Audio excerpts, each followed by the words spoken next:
Hello, so we are now getting into more detailed information about the cell. So we have recently just covered the difference between a prokaryotic and a eukaryotic cell. Now we are going to go into more details in regards to eukaryotic cells, more specifically animal versus plant cells and what those look like, what distinguishes the two. This video is going to be a little bit more lengthy, so you may just want to strap in and get ready. There are quite a bit of notes that you'll add, and I will be adding notes in class. So you should expect to probably leave maybe half a page blank or leave a couple of spaces. I'll try to remember to tell you that throughout this video, but there's no guarantee. After this video, you should be able to describe the structure and function of the plasma membrane, identify the roles of the cytoplasm and cytoskeleton, outline the form and function of the nucleus and other organelles, list the special structures of plant cells and state what they do, explain how cells are organized in living things. I'm going to go ahead and tell you right now, I did not include, as I was writing this video, I realized that it was too long. So this last objective will not be talked about in this video. It will be talked about in class at a later time, but not in this video. All right, so I've tried to outline the video a little bit differently than you're reading. The structures that we will be focusing on today, remember we are talking about eukaryotic cells, so that includes things like animals, plants, protists. I can't think of anything else right now, but these are all the structures found in eukaryotic cells. And there can be more depending on the type of cell. So there's a plasma membrane, cytoplasm, cytoskeleton, nucleus, mitochondria, endoplasmic reticulum, ribosomes, Golgi apparatus, vesicles and vacuoles, and centrioles. These all have specific functions within a cell, and they all have a different job. So they all look different, and they all have a different job. And we will be able to identify these things, and we'll be able to name the functions as we proceed. Do not worry about if you don't know what they look like at this point. When we get into labeling of the structures, we will do this together in class, and then you will do this on your own. The first things that you come into contact with when you come into contact with a cell is the plasma membrane, and we've already talked about this. Remember, this is a common characteristic or common feature between prokaryotic and eukaryotic cells. So this forms a barrier between the cytoplasm inside the cell and the environment. So from the inside, the cytoplasm, and the outside, this is the barrier in between them. This controls everything that goes in and out of the cell. So the ability to control that is known as selective permeability. The cell knows what it needs, and it would allow those things to come in. Anything that's a foreign invader, the cell has checkpoints that do not allow those things to come in. Now, obviously, there's some kind of mutation. This is where things can go wrong in your body, and we will get to that.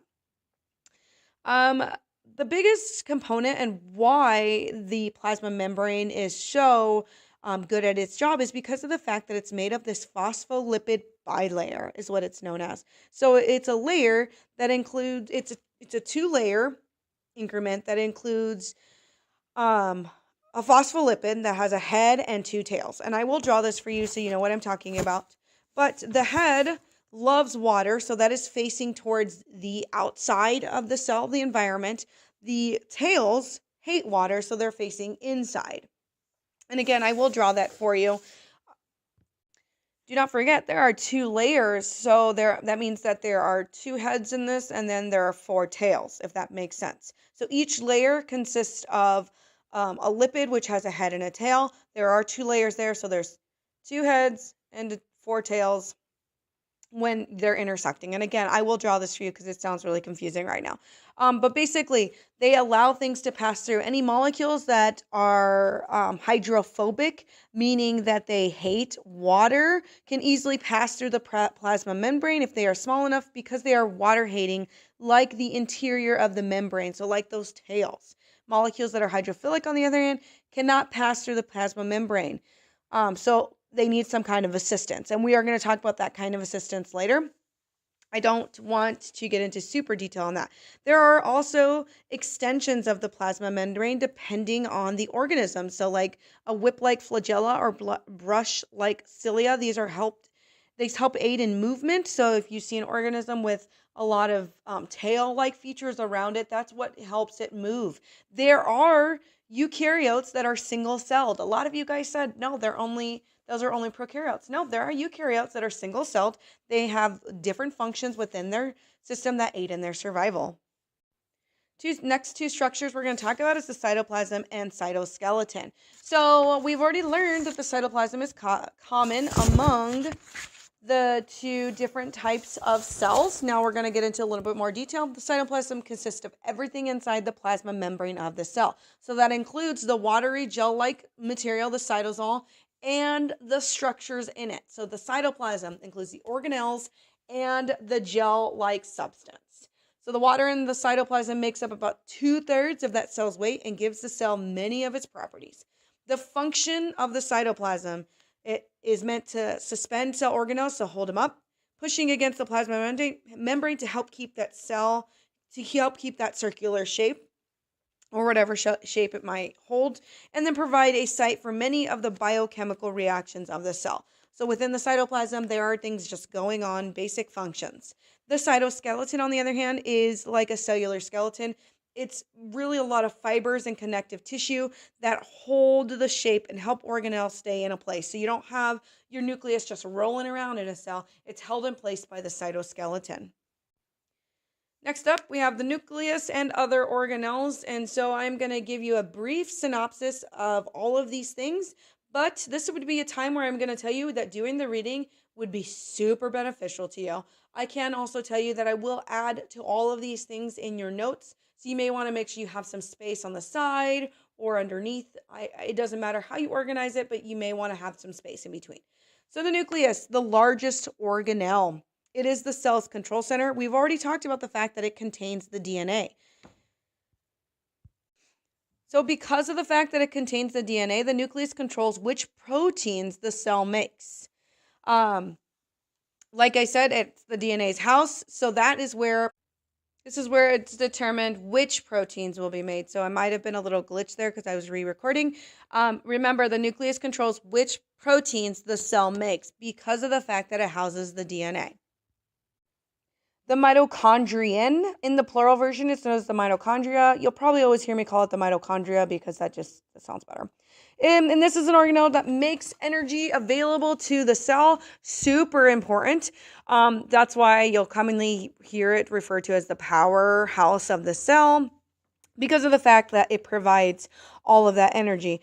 So what they do is they use organic compounds to make molecules of ATP. Your ATP is your energy carrying molecules. That's where the money's at. That's the currency of a cell, if you will, is known as ATP. This is where you get all of your energy. If you don't have enough energy made, then you probably have a mitochondrial disorder. So mitochondria is super important and super special because of the fact that it contains its own DNA. Another fun fact about mitochondria is that you get your mitochondria from your mother. And I will be going into a little bit more detail about the mitochondria in class. So please keep a space. We are going to be talking a little bit about the endosymbiotic theory. So I don't want to go into detail in the video, but I will go into detail in class. The endoplasmic reticulum. This will be another one that I go into a lot more detail. There is so much more we can say about it.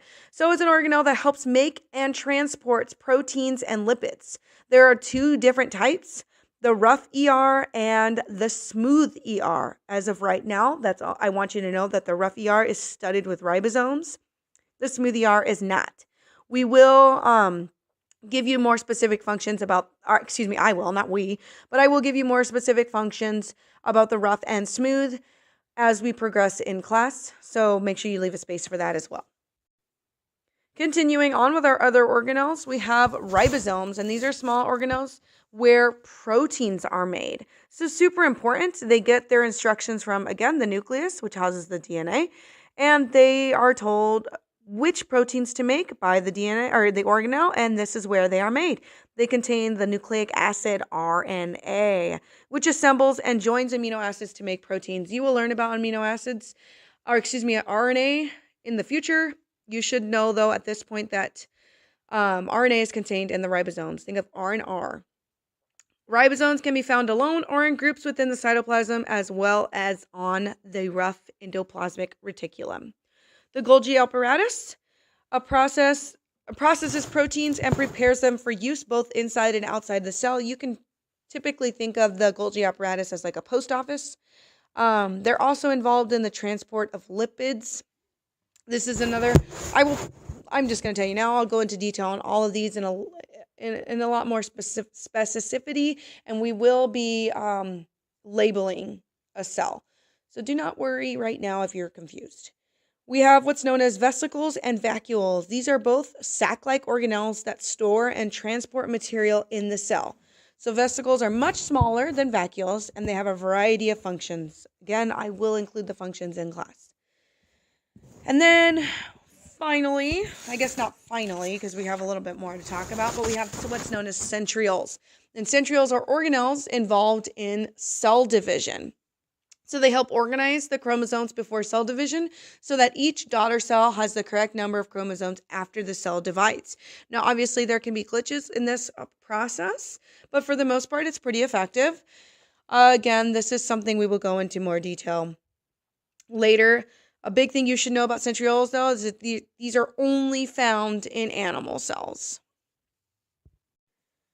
Last thing I want to talk about is plant cells. So we've talked about all of the things found in animal cells and plant cells so far. So everything I've named are things found in animal and plant cells. Now I'm going to give you some differences about plant cells that help distinguish between plant and animal cells. We will do a lab where we'll look at plant versus animal cells, and you'll have to distinguish between the two.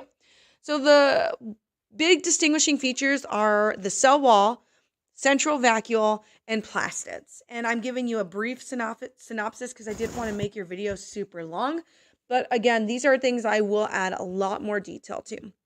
So, like I said, these are special structures only pertaining to plant cells. So the cell wall is a rigid layer that surrounds the plasma membrane. It's extra support and protection for the cell. Because you got to think, where are many plants located? They're located in an environment that may not be conducive to its survival. So the cell wall helps provide that extra support. It has complex carbohydrates that make it up, that includes cellulose that helps give it that rigidity. Large central vacuole is another special feature within plant cells. So the vacuole, it makes up about 90% of the cell's volume. So it's pretty big. And it's very distinguishable compared to like the nucleus or any other organelle. The central vacuole has a number of functions, and this includes storing substances such as water, enzymes, and salts. It also helps plant tissue, such as stems and leaves, stay rigid and hold their shape. So another feature that helps plants hold their shape, because you got to think a plant is growing out of the ground, and once it doesn't have that protective barrier of the soil, it's coming out of the ground and it has to hold its shape in order to prosper. And then finally, we have what's known as plastids, and these carry out a variety of functions as well. There are three main types that I want you to know about: the chloroplasts, chromoplasts, and leucoplasts.